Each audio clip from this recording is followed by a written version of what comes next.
एक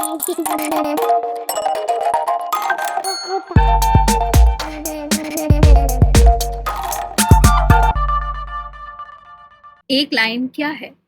यह बेसिकली एक पेंसिल या मार्कर द्वारा बनाया गया एक पतला सीधा निशान है और ये दोनों दिशाओं में अनिश्चित काल तक फैला हुआ है। लेकिन मैं इस तरह या इस तरह एक लाइन भी खींच सकती हूँ। इसका मतलब है कि हमारे पास एक भी तरीका नहीं है जिससे एक लाइन खींची जा सके। हम सिर्फ एक लाइन का एक भाग खींचते हैं। लाइनों को आमतौर पर लोअर केस लेटर से लिखा जाता है। इसे लाइन पी कहा जा सकता है। या हम इस तरह से एक लाइन खींच सकते हैं और 2 पॉइंट ए और बी को मार्क कर सकते हैं। इसे लाइन ए बी कहा जाएगा। लाइन ए बी को ए बी के रूप में लिखा जा सकता है जिसमें ए बी पर एक छोटी लाइन खींची जाती है।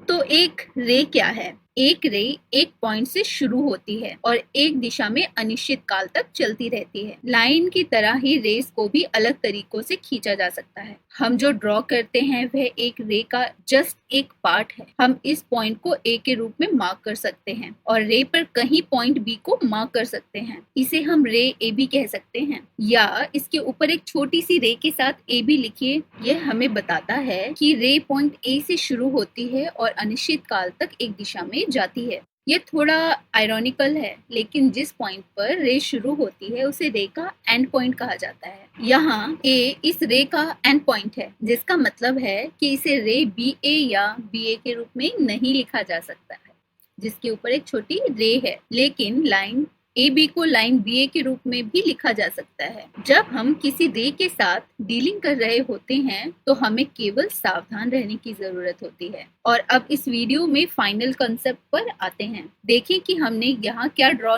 किया है। हम देख सकते हैं कि इसके 2 एंड पॉइंट हैं। इसे लाइन सेगमेंट कहते हैं और यह एक लाइन का फिक्स्ड पार्ट होता है। यह इसकी स्पेसिफिक लेंथ है और यह किसी भी दिशा में अनिश्चित काल तक नहीं बढ़ती है। यदि एंड पॉइंट ए और बी हैं, तो इसे लाइन सेगमेंट ए बी कहा जा सकता है या इसे ए बी के रूप में भी लिखा जा सकता है जिसके ऊपर एक लाइन सेगमेंट है। और हाँ, हम इसे बी ए के रूप में भी लिख सकते हैं जिसके ऊपर एक लाइन सेगमेंट है। एक लाइन दोनों दिशाओं में अनिश्चित काल तक फैली हुई है। एक रे अपने एंड पॉइंट से शुरू होती है और एक दिशा में अनिश्चित काल तक जाती है और एक लाइन सेगमेंट एक लाइन का एक फिक्स्ड पार्ट होता है।